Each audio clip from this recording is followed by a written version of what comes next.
This is the Floridaville. Get to know the people behind the Florida names you know. I'm your host, Rosanna Catalano. On this episode, we get to know filmmaker Juliana Tafur. She has spent her life's work telling people stories, but her own life story is quite powerful. She's currently in the middle of a virtual film tour for her new documentary film, Listen.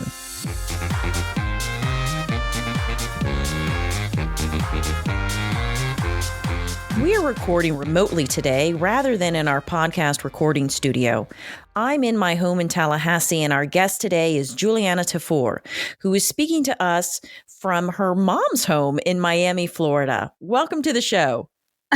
I love it from my mom's home. It was the only way to get, an hour of silence since I do have two little ones and we're all quarantined in a house. So this is where I'm at. You are a TV director, filmmaker, and content creator. You run your own production company. In our new normal of social distancing, how are you coping? Because storytelling is all about connecting with people. Yeah, you're right that storytelling is all about connecting with people. And I went into this industry because I love connecting with people. So it's certainly not easy to be away from people and to not be able to have the possibility to cover those stories, at least as we were used to. I know I've seen some very creative folks just, beginning to do things by asking people to record themselves on their phones and editing that. And I guess as an industry, we're going to have to see where we move forward from here, right?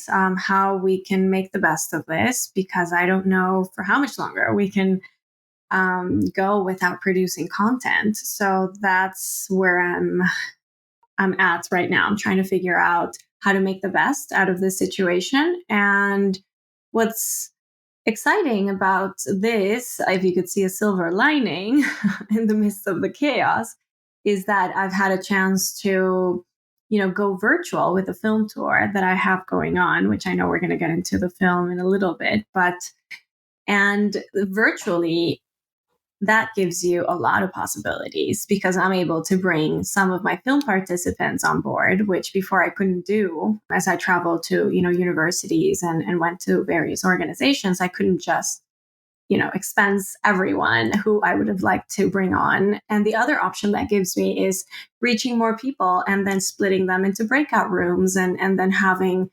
experts in the fields of psychology and listening also hop in to help me mediate the conversations. So right now I'm trying to focus on what I can control and the silver lining of what that's given me as far as the virtual film tour that I'm on. All very exciting things, but a new normal that we all have to adjust to. I'm excited about your latest documentary film titled Listen. But before we get to that, I was hoping you would take us back a bit in your life so that we can understand why you chose to get involved with the Listen project and how it came to be. Can you tell me where you were born and what your home life was like growing up? Sure. I'm Colombian. I grew up in Cali, Colombia, and I lived there till I was 15. At 15, I moved to the US and with, my mom, dad, and younger brother. And after spending, several years here, 9 years here, I went to live in Brazil and now I'm back in the US. But my home life growing up, I'm the product of, again, like you were saying earlier about your background, very, lively childhood with big family. I have only two siblings, but I come from big family. My mom's side has 8 children. My dad's side has 8 children. So I have many aunts and uncles and many cousins. So that's the life I knew growing up. It was surrounded by lots of little cousins and older cousins and, loving aunts and uncles. And at 15, that changed when we moved to the US. We didn't have all that support anymore. But thankfully in the US, we did have cousins of my dad who were able to become our new family. And that was really nice because that was all I knew, just family support and family love. Where did you attend high school? I graduated high school in Maryland. I graduated from a high school called Walter Johnson High School in Bethesda, Maryland, on the outskirts of Washington, D.C. And I went to Northwestern for college. I know you received a Coca-Cola scholarship to go to college at Northwestern. Can you explain to our listeners what a Coca-Cola scholar is and what that means to you? Yeah. Well, a Coca-Cola scholar is someone who is deeply devoted to making an impact in the world. A Coca-Cola scholar is someone who also has, achieved good grades in high school. And it's a very selective group of people who get chosen to be part of the Coca-Cola Scholars family, I would say, because it's a family. You know this well, Ro, because you are also a Coca-Cola scholar. What it means to me, it's meant a wonderful network of people who have been there for me throughout the years, who have mentored me, who have guided me. The Coca-Cola Scholars Foundation has also supported me. Now that I'm out with my film, they've been incredibly supportive in kind of promoting, thankfully, my work. And I'm very grateful that they connected with my mission. And we recently did another podcast for the Coca-Cola Scholars Foundation, and as well as a virtual film tour screening with all the scholars. So it's meant a lot to be a Coca-Cola scholar. And I did not imagine that would be the case when I was, 17, applying to a scholarship, which I knew was prestigious, but I just didn't really realize the implications and everything that it would come to mean in my life until later. That's wonderful. It means a lot to me as well. And I'm so glad that the Coca-Cola Scholars Network has brought us together. When you went to Northwestern University, what did you study? I studied journalism and history at Northwestern. I always knew I wanted to be a filmmaker. At that time, I thought I was going to be a journalist, but I wanted to cover the stories that I'm covering now as a filmmaker. So eventually I realized that it was in filmmaking and in documentary making that I was going to be able to, have a bigger impact with the content that I produced. And that's what drove me to documentaries. But initially the mission of, being able to use journalism or, communications as a way to reach people and address some of the most pressing issues of our time was always there. And then the history, I wanted to learn like the ways of life of people, and not so much, old history, but contemporary history. And I've always been very curious about the way people are and behave and live. And that gave me that great background also, so that I could have, say, a subspecialty. So I was able to graduate with 2 degrees from Northwestern. And my concentration within history was the Middle East and Africa, out of all regions. Because I came from Latin America and, living in the US, I felt like I knew this part of the world, but I didn't know very much, the Middle East or in Africa. And it was fascinating to be able to get that concentration and to actually go live in Egypt and study abroad there and learn Arabic. And I mean, that took me into documentary filmmaking, actually, because I was able to work with refugees from all over Africa and learn about their stories. And that prompted me to go back and cover their stories. And by doing that, I realized that the impact was in documentary filmmaking. So a little bit of a, how it's all connected. How did you come to work with the refugees? Well, by being there, I was really curious about, the refugee community there, because there's a big refugee community. What's interesting is I came to the US as a political asylee in 2000. To me, it was fascinating how, we were similar in a way, under completely different realities. And that really drove me to connect with them from this level of, really your life is shaped by your life experiences, but also by where you are in life, right? I mean, I was lucky to come to the US. They were not so lucky to go to Egypt. And that's why I connected with them, because Egypt had promised them, like by law, they were promised all these rights. And in effect, when they got there, they couldn't exercise those rights. And that's what the film came to be. It was called Rightful Yet Rightless. And it talked exactly about that, about how, under Egyptian law, they were actually not granted the rights they were supposed to be granted. And they were practically living in limbo. Wow. You've spent this time in Egypt. You've spent time in Peru, North Dakota, Colombia, Chicago, and other places for your work.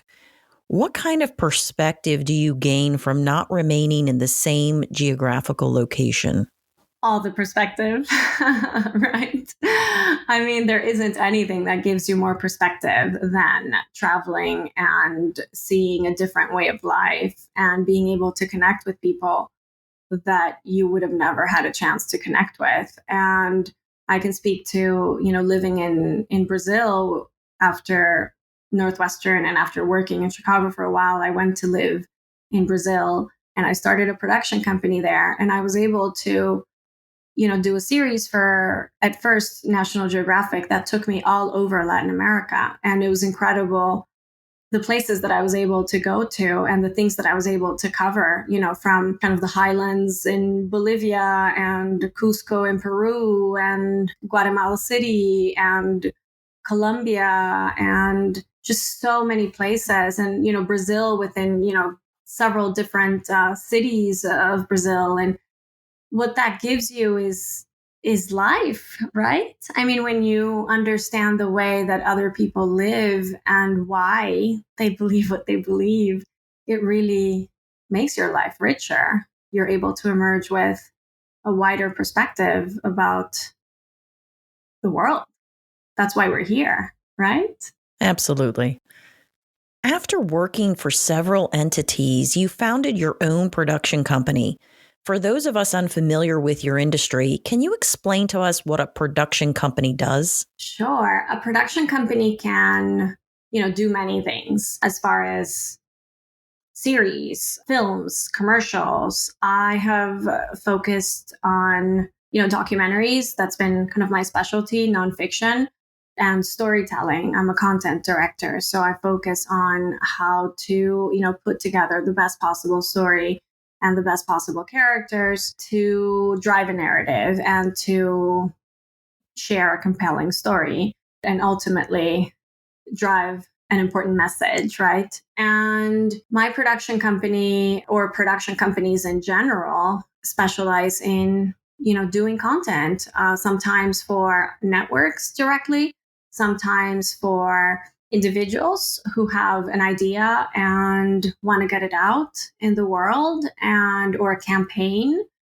And that's what I've been focusing on mostly now. It's, yes, the possibility of, doing my own film was incredible. And I was able to go out and do it with my production company and under my production company in partnership with another company that I created to be able to do it. That is now a filmmakers collective that I wish to, grow in kind of the years to come as well, so that I can help other producers and directors with ideas of impact get out in the world. And then under my production company, I also consult for Discovery Networks. I've been, on the Discovery Networks side as a supervising producer, and I now act as content consultant. So I do that under my company as well. I kind of oversee series and I oversee the content of series of producers doing the series for Discovery. So very much involved in the editorial side of things.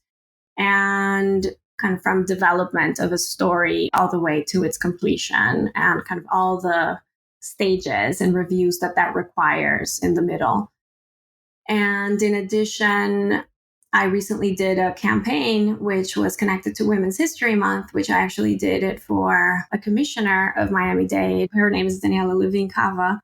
You may know her, and she's been in politics for a while. And Daniela commissioned, a series of shorts where we profile exemplary women who are in different fields and are really just pioneers. And the outcome of that is 5 minutes or 4 to 5 minute shorts that we're now trying to figure out where we're going to place them, because we had a exhibit planned at the library, at the main library in downtown Miami. And obviously that changed because of coronavirus, but that's also part of what we do. We, are now vested in putting out content that has impact in all of its forms, whether it's a film or a short web series, or whether it's, independent productions for networks.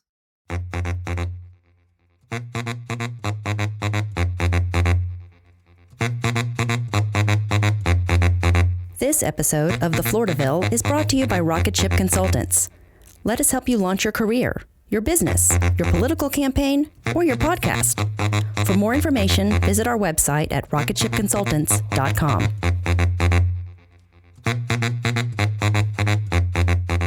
Your production company has a unique name. Can you tell us about it? Yeah, it's called Orkidea Films. Orkidea Films came into being in 2009 when I was going to move from Chicago, where I was working in documentaries, to Brazil. And I wanted a name that could be used across languages, especially because I was going to Brazil. And so I needed it to work in Portuguese. And then I wanted it to work in Spanish also, because I knew I was going to be traveling in the Americas. And obviously I wanted it to work in English. And it was a name that could be pronounced the same, kind of Orkidea, across all three languages. And the initial inspiration for it is orchid is Colombia's national flower. And I love orchids. Orkidea with a QU is the name of the flower in Spanish. So I changed that to the KI so that it would work. And that's how Orkidea was born. And I do like to play with words and have names that are a little bit unusual so that people remember them. Great name. How did you make the decision to start your own production company? Well, I was working in Chicago and I have done multiple projects for Discovery, History, and A&E. And my now husband, then fiance at the time, had lived in Brazil for several years before we met at Northwestern. And he was eager to go back to Brazil. And by coincidence, my sister was also living there. And we were, in our 20s. Well, I was in my 20s and we said, you know what, let's do it. Why don't we? And we went to Brazil. And that's how the production company was born. It was born out of a need to reinvent myself and to go out to a new country and start something, slowly but surely, one production led to another. And I was very grateful to be doing things for Nat Geo for a series called Taboo across 4 seasons, 9 stories. And then from there on, I went to work for Discovery on 3 series where I acted as executive producer and content director and got a chance to, learn a lot and do a lot. And that eventually, prompted me to, like, when I moved to Miami, we made a life decision to come back, and Discovery was here. So it was very convenient because I ended up working directly for them. Last week, I was fortunate enough to be able to participate in a special screening of your documentary movie, Listen, and really enjoyed the experience. Can you share with our listeners what your film is about? Sure. Listen brings together people who are on opposite ends of the spectrum on the topics of immigration, abortion, and guns, but it does so with the intent of having them connect at a human level and transcend differences. So, in a time in history where we do a lot of yelling and where we're taught that, to speak our minds, we don't do a lot of listening. And what that has done is that it's brewed hatred and it's, further emphasized our divides. So I wanted to do something about this. And I set out to find the best participants who could take us through their stories, deeply personal stories that were connected to the issues. And in what became a social experiment, have them try to connect at a human level, although I didn't know that that was going to be possible. Thankfully, it was possible in 2 out of the 3 cases, and I was able to have the film that I had envisioned. How did you determine who would be featured in your movie?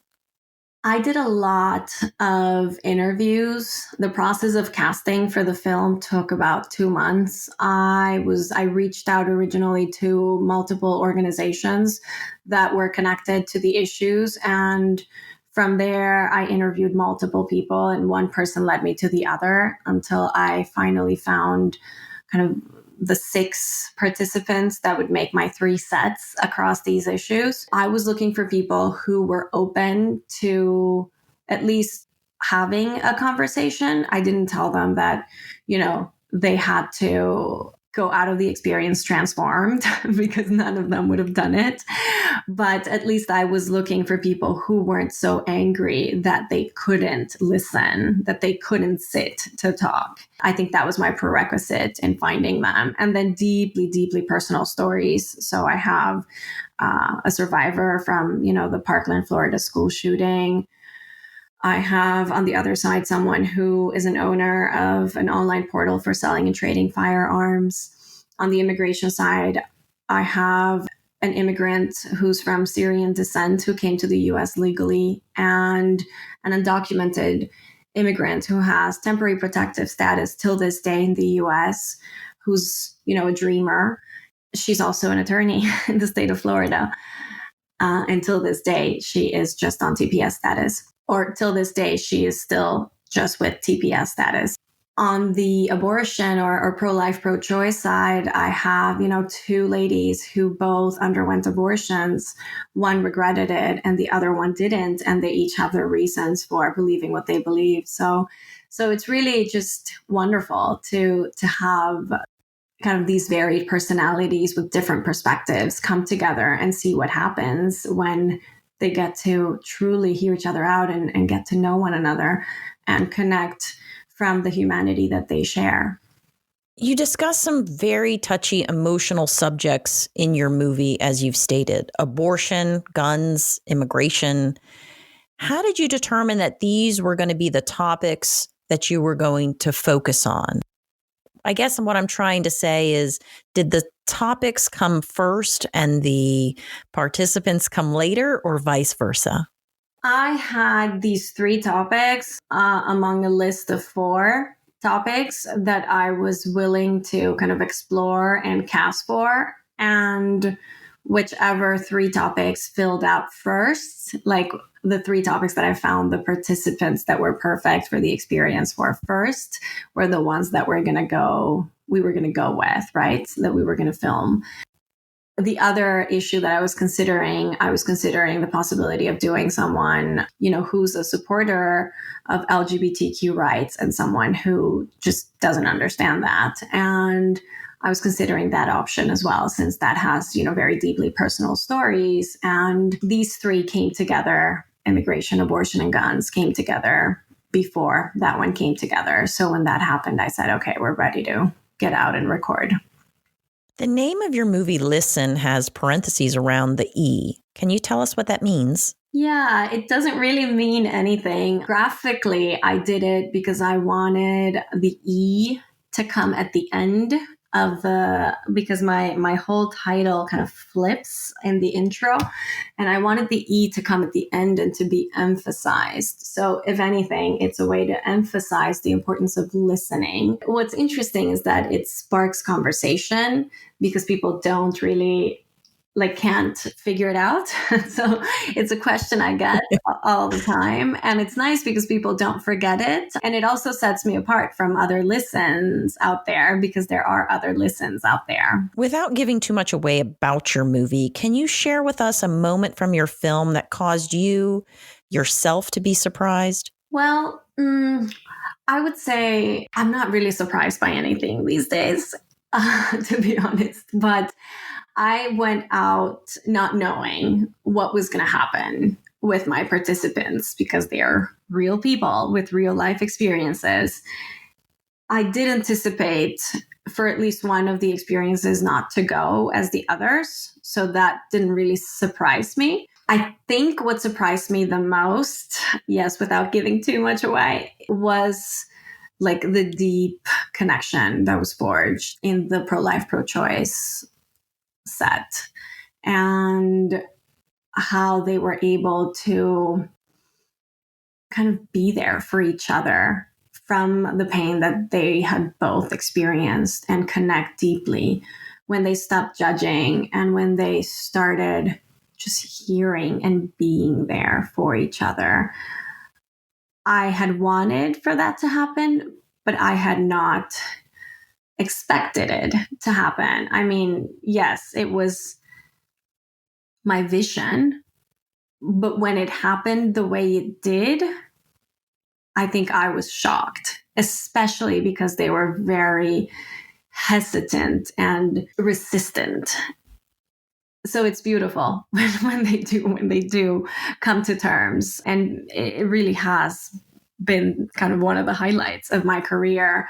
And every time I watch it and I see that deep connection ensue, it really inspires me. And I hope it inspires others as well, that this is indeed possible, that we can connect despite our differences, right? Because we weren't setting out to change their perceptions on these issues.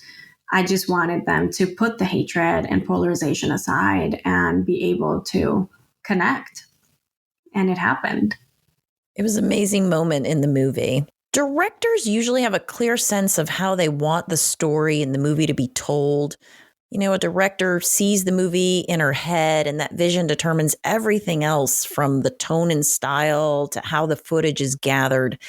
How does directing change when it is in this format, a non-fictional movie intended to document reality?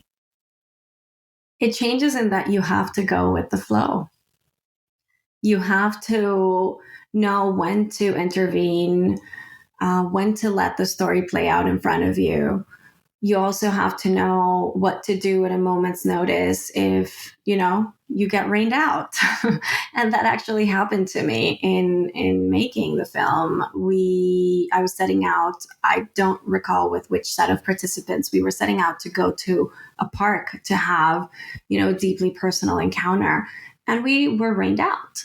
And when that happened, I very quickly turned to something that I had been wanting to do in the film that I hadn't really planned for that set of participants that day, which was taking them to an art shop where they could do their own paintings and reflect through painting what they had experienced or why they felt so deeply about the issue. And I was able to pivot, find an art shop that was open, that took us in, like right there and then, and did it. And it worked so well with my first set of participants that I ended up taking the second set of participants back to the same shop and doing the same experience. So I included it as part of, say, the format. And I'm happy I did, because through art, they were able to break the ice and begin to connect. What advice do you have for listeners interested in getting into the documentary film world? What are some of the steps they should take? That's an interesting question. I don't think there's a, direct route anywhere with filmmaking. And I don't know if that's the case with other industries. There's just so many ways to roam. Let's see. I would say for people interested in going into documentary filmmaking, first they need to know that it's a career that you follow if you're truly passionate about what you're doing and what you're covering, because it requires an immense amount of perseverance all the way from either finding financing for your film and seeing it through production and making sure that your vision holds true, and then through the edit, making sure that what you set out to accomplish, you're actually accomplishing, and that you're also being fair to the participants with what you promised, and having a final product that goes out to the world. And then you need to market, and then you need to, go to festivals with, and then you need to do a film tour for, and find distribution. And it's a lengthy process that has so much work when it comes to documentary filmmaking. If you want to go into documentaries in the network side, you can always obviously approach a network and try to work network side, which is something that I've also done. So for me, it's been kind of a happy marriage to be able to mix both things and to have one foot on the network world and one foot on the independent world. I think that's given me options, and I was able to produce Listen and edit Listen and go out with Listen while I was still, a consultant for Discovery, I would say part-time. So yeah. A lot of steps. We all know money makes the world go round. Can you explain to us how you raise funds to make films and kind of lift the curtain a bit on that process? Sure. It's not easy. Oh my gosh. So for Listen, I was going to networks and I was trying to sell it as a series idea. And I realized that I didn't want the content to be affected. Like, I wanted to be able to tell the story of the coming together. I didn't want to do another sensational story of people fighting. I was completely opposed to that, right? I wasn't going to be like a medium to that or for that to happen. So I realized quickly that I had to do it independently to be able to tell the story that I wanted to tell, how I wanted to tell it. I began saying to myself, to my husband, to anyone I could, that I needed an investor. I was like, I need an investor. I just need an investor to make this happen. And the investor came. Like, I can't explain it more than that. It was the forces of nature aligning with my project and with the mission. Thankfully, I was able to share the project with someone who was deeply interested and who identified deeply with it and who saw the importance of this, and he came on board. We created, Story Powerhouse, which is the incubator company that I was telling you about for the creation of films with impact, with that mission. And Listen is the first of several projects that I hope to do under Story Powerhouse that bring light to some of the most pressing issues of our time, to make us all, see things from a different light.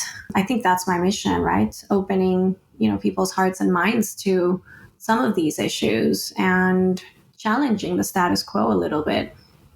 If someone wanted to see your movie, Listen, what should they do? Well, I am on this virtual film tour, which I'm really excited about because, as I said earlier, it allows me to share the power of listening, showcase the film, and then have people go through experiences where they get to assess their curiosity, the courage that it takes to listen, and whether they're willing to do it, and the benefits that come out of that, as well as assess empathy as a whole and what empathy has brought to their lives. And if there have been moments where people have been able to connect with them from a deep place of, I understand where you're coming from, right? So people can go to listencourageously.com or .org. I have both domains. That's what we're on. That's the mission, to take this to as many institutions and organizations as we can, and even corporate. There may be some companies that can benefit from this as well, especially in the kind of leadership circles and government as well, right? As we train staff and realize the importance of coming together, of being more impartial, right? Absolutely. We like to end our show with a little fun by asking all our guests the same 7 questions. What would people be surprised to know about you? What would people be surprised to know about me? I don't know. I mean, maybe they'd be surprised to know that what I shared earlier, which I don't share very much, that, I came to the U.S. as a political asylee when I was 15 years old. People don't know that about me. I did not know that about you. When you have guests in town, where is your favorite place to take them? I would say, since live in Miami, I'd love to take people to Pinecrest Gardens. It's a park that's close to my house, and it's just beautiful. It has little, paths of all over and green and fish, and it's a place where I go to kind of connect with nature. And they oftentimes have activities in the weekends as well, and it's great for kids. They have a playground and a petting zoo, and it's got it all. What is the name of a book you recently read that you could not put down, or the name of a show you enjoyed binge watching? Oh, Ro. Let me think about this one. Okay. So that would have to be a book. And it's a book called A New Earth by Eckhart Tolle. Among your close family and friends, what are you best known for? Do you want a funny answer? I'll take whatever you got. What am I best known for? Oh, what am I best known for? This is so funny. This is a funny question because, can you really answer how others see you? Like, you should be asking this to my best friend. What am I best known for? It's not like I have a signature dish that I make. I would say, hoping that people think that, but I would say that, I'm known for, being that friend that's constantly, looking into kind of meditation retreats and yoga retreats and exploring with, all types of new age music. And I think that's what they would know me as, but definitely you would have to ask them. Sure. I think I'm best known for being loud, but if you have a nickname, who gave it to you? My mom gave me a nickname when I was little, and that's Nana. If you knew you could not fail, what would you attempt? I would attempt what I'm doing now. I would attempt to continue the mission of doing documentaries and films that spark change. So I am very grateful that I am where I am now. And it's required a lot of listening on my part and a lot of work and trust. It's not easy to follow our passions. What are the top 3 things you love about living in Florida? The weather, the beach, and the people. Juliana, it's been an absolute pleasure speaking with you today. Likewise, Ro. Thank you so much for this. Truly enjoyed it. Thank you, fellow Koch scholar.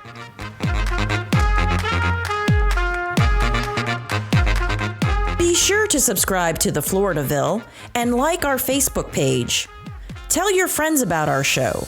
If you have suggestions for future guests of the show, be sure to contact us. For more information about our show, please visit our website, thefloridaville.com.